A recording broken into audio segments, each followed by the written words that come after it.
Hey, this is Pastor Bunjee Garrett, and I want to take this opportunity to present you with another word of encouragement.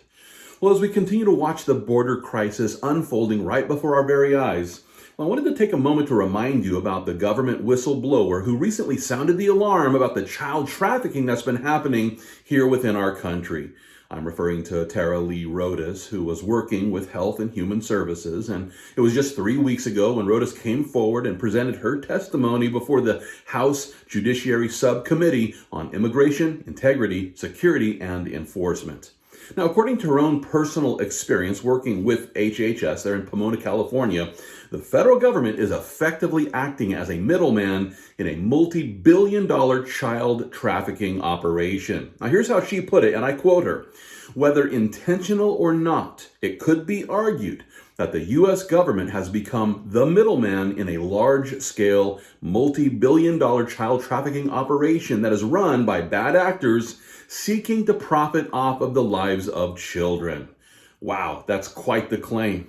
And in order to back this up, I would point out it was last month when the secretary of the HHS, Xavier Becerra, he was forced to confess that there are in fact at least 85,000 minors who are currently unaccounted for since crossing over the border. And yet, according to him, it's not his fault. It's not his fault. This is because of the limitations imposed by Congress. Right, because it's our legislators who have failed to secure the border, right? Gotcha. Listen, the HHS is currently unable to connect with thousands and thousands and thousands of migrant children because of the insane border policies that have created this crisis. And if I didn't, know better, well, this all seems like it was by design. Let's consider the way that Rhoda's put it here, and I quote her again. "I thought I was going to help place children in loving homes.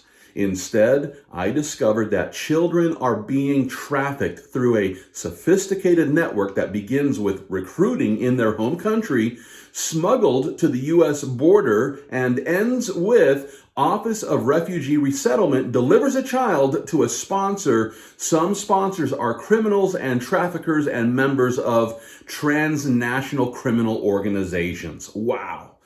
So according to this HHS whistleblower, the Office of Refugee Resettlement, which is part of the Health and Human Services here in America, this organization takes unaccompanied minors who have been smuggled across our border and then delivers them into the hands of sponsors, some of whom are criminals and traffickers and quite possibly members of a transnational criminal organization.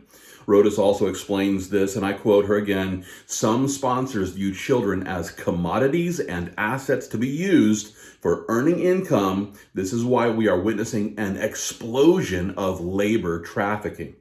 Now, in order to put this explosion into perspective, let's consider the stats collected by our Customs and Border Protection. And according to the CBP, the number of unaccompanied minors who are illegally smuggled across our southern border has risen from 33,000 back in fiscal year 2020 to more than 146,000 in fiscal year 2021. The number again increased in 2022 to 152,000. And so far here in 2023, there's been more than 70,000 encounters as of April. And this puts us on track for more than 200,000 by the end of the year.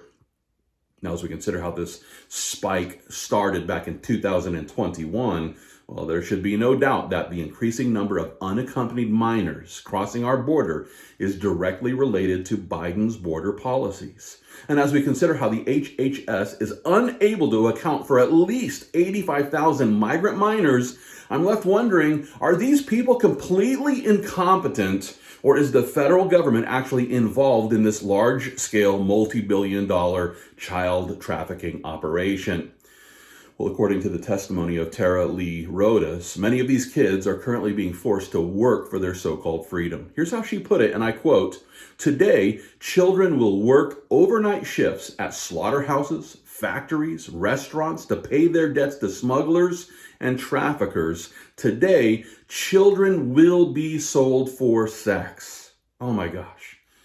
Many of these minors have been handed over to criminals who are then turning them into sex slaves. And it's sad to say that our federal government appears to be, at the very least, complicit in this child trafficking scheme as more and more minors are processed by the HHS and then handed over to sponsors who appear to be bad actors. This perspective was actually confirmed by Jessica Vaughn, who serves as the Director of Policy Studies at the Center for Immigration Studies. And according to her expert testimony, which she presented at last month's hearing, she says that the mass migration crisis is instigated by the Biden administration's misguided immigration policies. Not only that, but she also declares this, and I quote, "Even with all of the well-documented risks and problems associated with the federal government taking custody of minors who are smuggled in and then released to unvetted sponsors, the Biden administration chose to throw gasoline on that dumpster fire by actually expanding opportunities for the illegal smuggling of minors into the country and expanding opportunities for these minors to be trafficked for cheap labor, commercial sex, gangs, and more." Simply put, the border policies of the Biden administration has at the very least created the conditions that have allowed for an alarming increase of human trafficking that continues to provide the pedophiles here in our country with more kids for these perverts to abuse.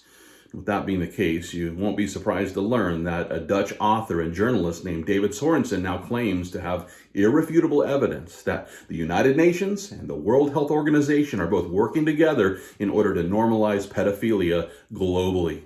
According to Sorensen, there's evidence that shows undeniably and conclusively that the United Nations and the World Health Organization is working together with Planned Parenthood and the Bill and Melinda Gates Foundation in order to take over the education of schools around the world as they take control of kindergartens and elementary schools, all with the goal of revamping sex education so that little kids are being sexualized by educators.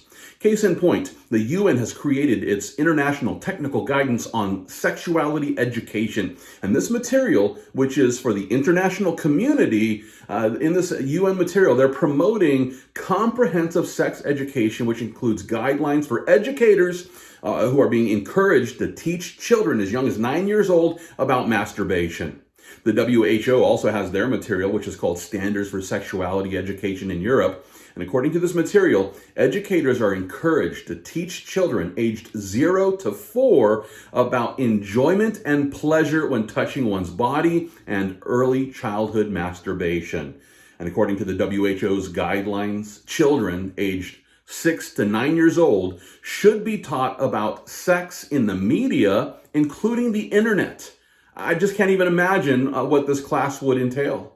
Not only that, but the WHO also advises educators to enable kids between the ages of 9 to 12 years old to, and I quote here, make a conscious decision to have sexual experiences or not. From this, there should be no doubt that these globalists truly believe that minors can consent to engaging in sexual relations. And with that being the case, I have no doubt that there are globalist leaders who are using the movement of migrants all around the world to engage in child trafficking for their perverted pleasures while they're trying to work out the kinks on legalizing pedophilia. With that being the case, I should also remind you that it was just last month when 3 UN-affiliated organizations published a report that implied that sex with minors should be decriminalized. And as we consider the way that kids are being sexualized through, cartoons and television shows and drag queen story time and drag's not dangerous propaganda, and well, there should be no doubt that it won't be long until the LGBTQIA+ agenda includes pedophilia as the next perversion that must be embraced or you're going to get canceled. With all this in mind, it's crucial for the parents of minors right now to realize that our government is filled with perverts who are trying to normalize pedophilia. And with that being the case, we would do well to protect our kids from those who want to turn America into Sodom and Gomorrah. Not only that, but every parent will also do well to teach their kids about the biblical standard of sexual purity. And in this way, you can help to safeguard their minds against the agenda of those who are themselves suppressing the truth in their unrighteousness as they gear up to begin engaging in the sex education of kindergarten kids. With all of this, we need to really help our kids to know what truth is. And I like the way that King Solomon put it in Proverbs chapter 22. It's there where he declares, "Train up a child in the way he should go, and when he is old, he will not depart from it." Christian, listen, it's important for every Christian parent to provide their kids with the lessons they need so that they understand God's design for the family and how, sex has been designed by God within that context of the nuclear family. And not only that, but we should also help our kids to realize that the Bible is the objective standard. When we sit down to teach them, when they come to us with questions, it's great to have Bible in hand, opening up the passages and verses so that they see that we go to the scriptures for our answers. And in this way, we can help them to identify what is true and what is false from the Bible. And as you help your kids to look to the Word of God for all of their answers, you're actually helping them to learn how to fight the good fight of faith, and all for the glory of God.